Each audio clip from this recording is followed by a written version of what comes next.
Welcome to Playful Beginnings, a podcast about the magic of play therapy for therapists, students, and anyone interested. In our podcast, we'll explore the deeper understanding of play therapy and the skills we use when working with children. We hope to help you understand the why behind what we do and how it helps kids heal and grow. I'm Dr. Kristie Opiola, a working play therapist and university professor in North Carolina.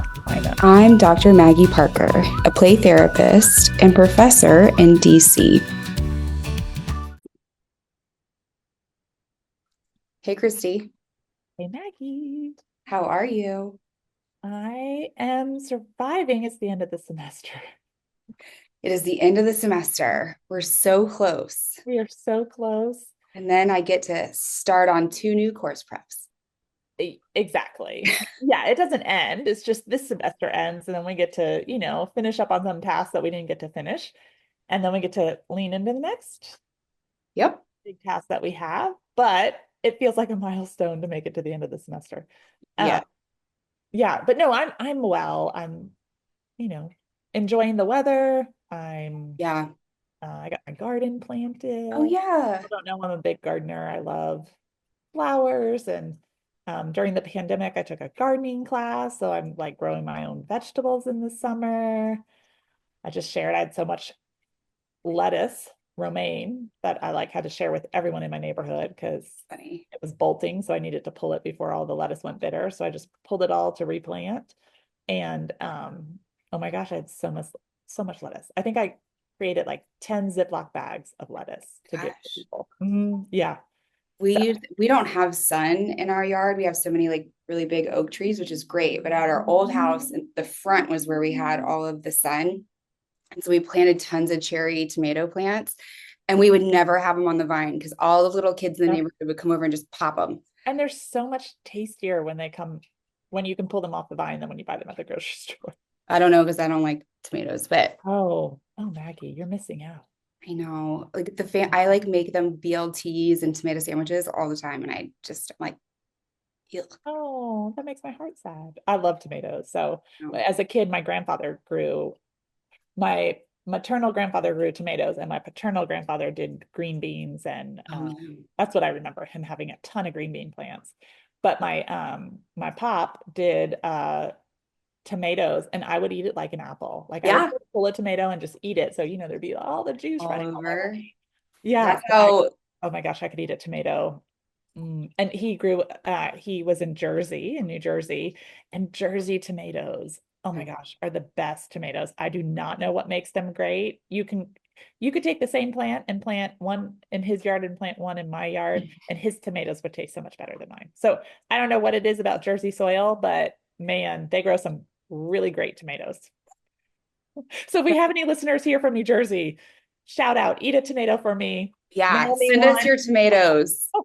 Send them to Kristie because I won't eat them. Mail me a good Jersey tomatoes. I like just a good beefsteak Jersey tomato. Funny. Even last year, my whole family loves to garden and stuff, and so my sister and I were at a flower shop or like a gardening shop, and they had Jersey tomatoes. Like that's how they were advertised.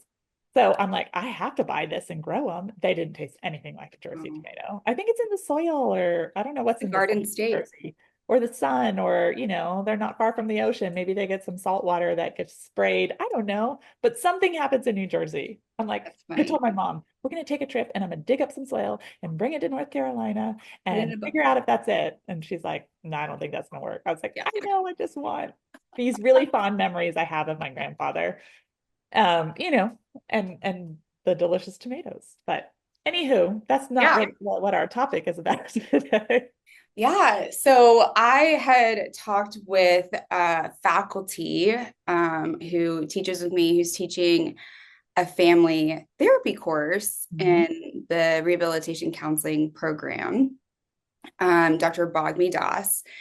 And she was talking about how she was asking me for resources on different play interventions and with families. And I was like, well, there's child-parent relationship therapy. And she's like, well, I can't find a lot on there. So I did send her to on YouTube. Okay. I was like, there's so much. Yeah, just like an overview of what it is. Yeah. And so I sent her to, of course, Dr. Nick Cornett, who does a great little video of him doing CPRT. But then I was like, you know what? We could talk about it, Yeah. and that might be helpful for her students. And even as like we were discussing it, Kristie, you had such great commentary on family and what that does that look like with family therapy, because they don't Yeah. often talk about kids. No, my experience and kind of my research into family therapy, it often is meant for uh, the family members at a certain cognitive level. So, we know that kids are still developing in so many ways. And so a lot of the interventions, right, are met for the more higher order thinkers in the family because they want to do this processing and other stuff, which means they fail to meet the youngest members of the family. So they're either excluded or the younger member is required, right, to try to match the cognitive level, which we know developmentally is not possible. And so they often get left out or are not really included in the family therapy process, which means the whole family is not being served. Right. Right. And so there's quite a bit of literature out there from the play therapy world about doing family play therapy and really matching your intervention so that the youngest member can also be included. So people like Eliana Gill is a great resource for this. I know there's many others. Hers is probably my primary resource I go to when I'm looking at family play therapy, but other people have spoken about it. Nick Cornett does a great job. He really talks about, and this will link us into CPRT, child parent relationship training. Um, he really kind of looked at those standards of what CPRT teaches and how it really does align with family therapy practices and how it Yeah. can be a strong intervention for LMFTs and family therapists as a whole. That was his dissertation. Mm-hmm. Yeah. Dr. Nick Cornett was also in my cohort. So I like to, He's he such a was, great human being. he's so wonderful. It's Yeah. always nice to see him. So we'll Yeah. have to let him know that we're giving him and Dr. Gill shout We outs. should try to get him on our podcast. Bring him in. Yeah. Yeah, we absolutely should. I think there are so many people, and we've also talked about like when talking about CPRT wanting to get Dr. Kara Carnes Holt on, And Dr. and Stratton. Dr. Bratton. And so, this is kind of an ever evolving thing. And I don't think this will be the one and only time. I know it won't be the one and only time we talk about We could have a whole CPRT. podcast just about CPRT. So Yes. that's how much literature is out there. That's, like there's so many different areas of child parent relationship therapy that we can discuss.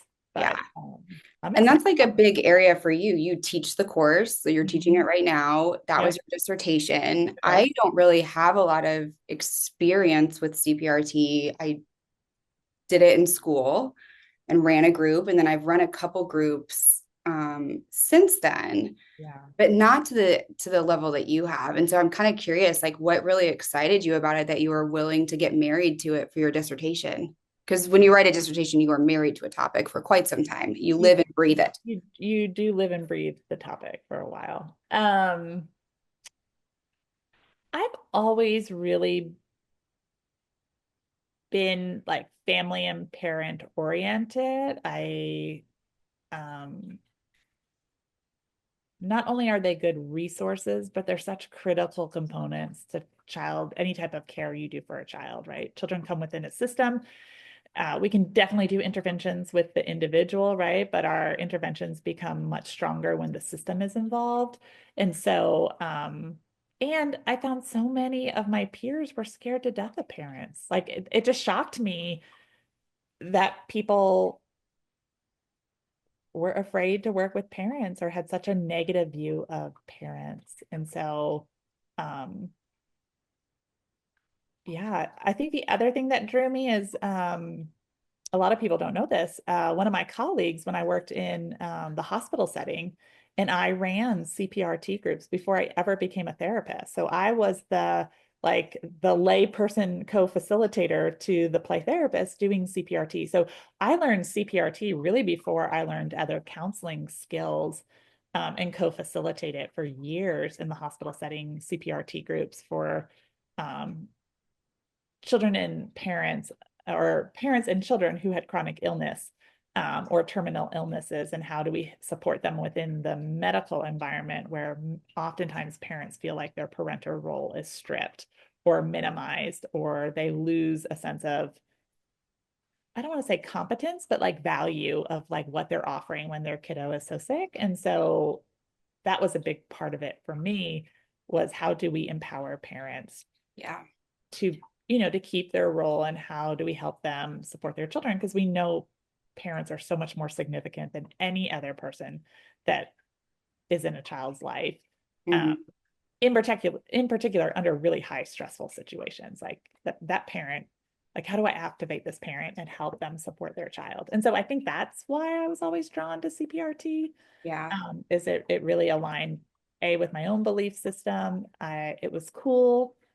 So if people are not familiar with child parent relationship, um, its history is actually really long. It is a model of filial therapy, which was coined and created by Bernard and Louise Gurney, and really kind of revolutionizing the way we did therapy. Because at the time that the Gurneys were practicing, right, psychoanalysis was really a strong force within the field. And this idea of many of our problems come from our parents or are caused by our parents. And what the Gurneys stated was like, wait, no, we can help parents become the therapeutic agent in their children's lives. If we can help give them a set of skills, we can enhance the system, which would help, right? Like whatever the child was struggling with. So it had as a ripple down. We start at the top, kind of hierarchically, and come down to support every person. And so they were giving away therapy skills, right? They were training parents on some of our foundational play therapy skills to help their kids. Um, and CPRT is a model of filial, and it is a time limited model. Um, the Gurney's model was not time limited initially. And I think still today, it was really based off parent development, which I think there's a time to use that model. But it's really hard to convince parents that they could be in therapy for a significantly long time learning parenting skills, right? Which is where I think Landreth's model, because he was the first to kind of outline it, and then he and um, Dr. Sue Bratton helped to kind of manualize the model in 2006. Um, so it's a 10-week model. Each week, it's a group-based model. So parents meet in small groups, but you can also use it individuals with couples. And it's not large group. It's not like you're speaking to an auditorium. 8, right? Ideally, yeah, 6 to 10 parents, 8 being the ideal. And that's not 6 to 8 couples, that's 6 to 8 parents, right? Total. So if you have couples, that's 4 couples Total together. adults in the room, Yes, not minus the including the therapist. facilitators, right? And week by week, it kind of has a building block nature to it where you add a skill each week so you don't over inundate the parent with, right, all of this knowledge and all of these skills that they're supposed to turn around and use immediately with their kids. It is a slow progression. We time limit parents when we want them to use this skill, Uh-huh. so they don't feel overwhelmed.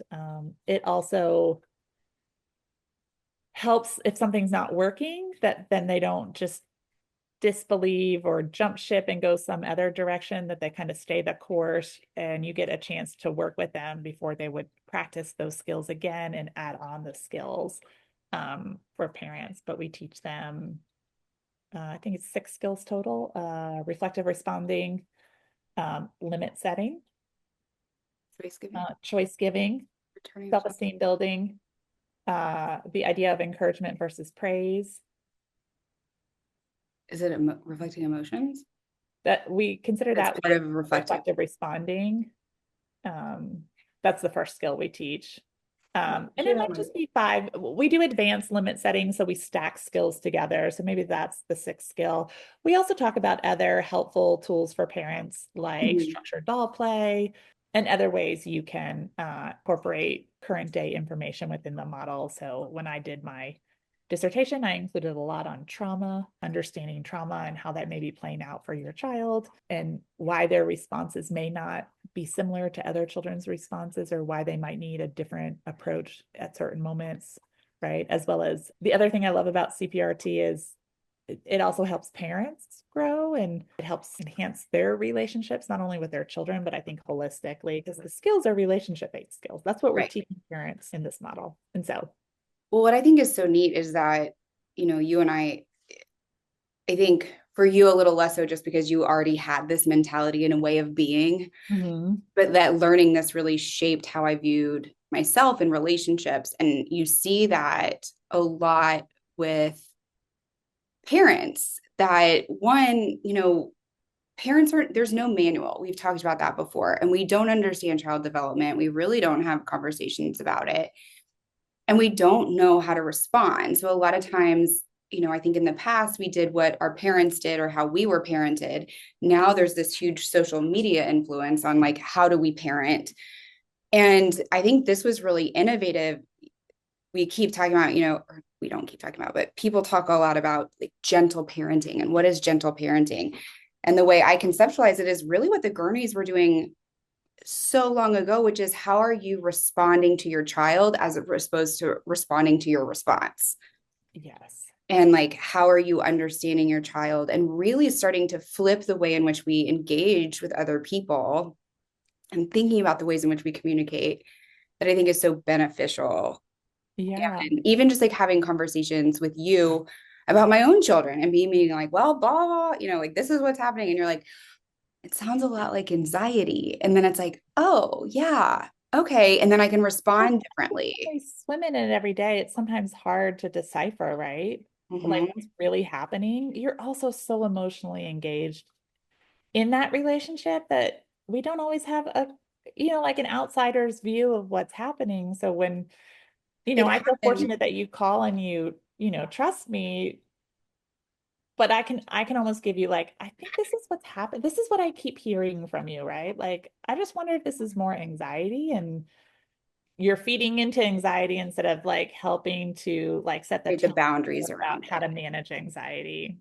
But I think that's what makes CPRT so great is that if the parents like in this group, like it's so multifaceted, right? Because if you can start to allow yourself to feel vulnerable in this space, Yep. then you can like lift up some of your insecurities, hear that you're not alone in those insecurities, and then have each other as well as a professional giving you feedback, not just upon what might be happening with your child and what you could do in response, but like what is happening for you. Yes.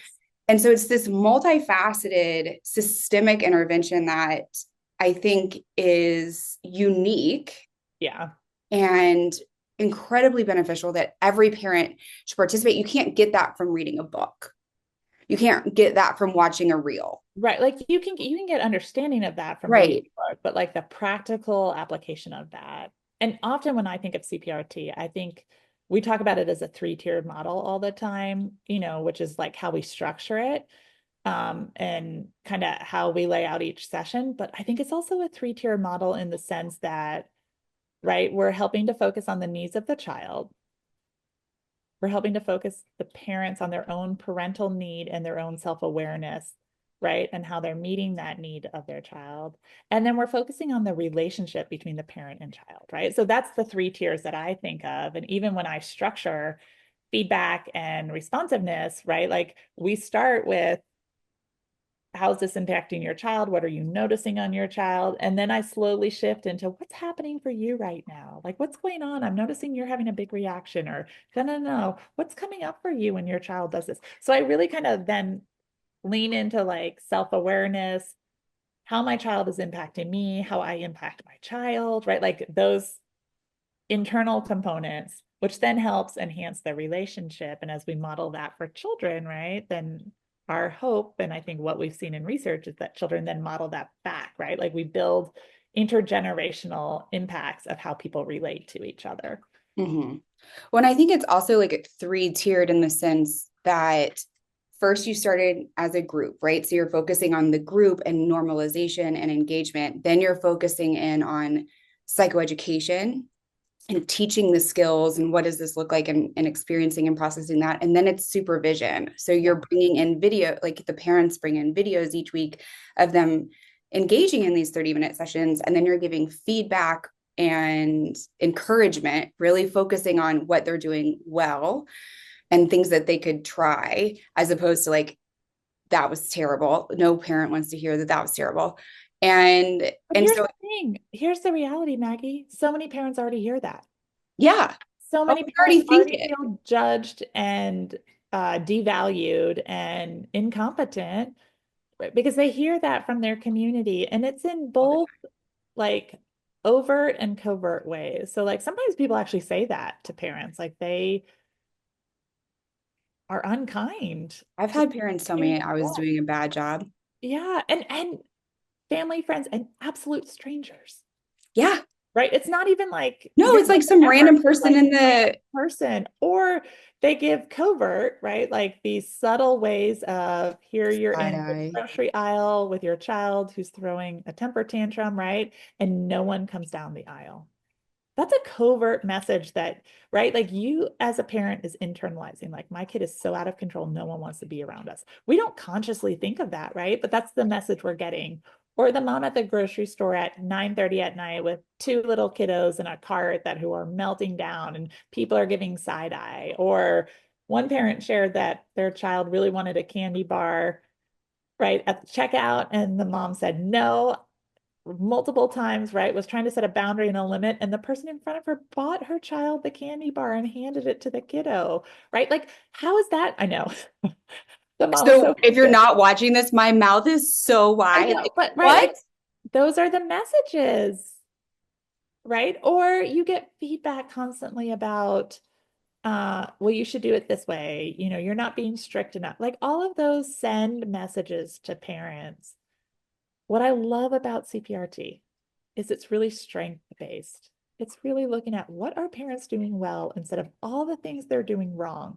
And how can I add tools to your toolkit that you find useful that you can use with your child? That is the gist of CPRT and like my goal as a facilitator of child parent relationship training. Like, Trying to. I think yeah. we're like recognizing it a little bit. I think that's part of like what that gentle parenting a little bit is like getting into. Yeah.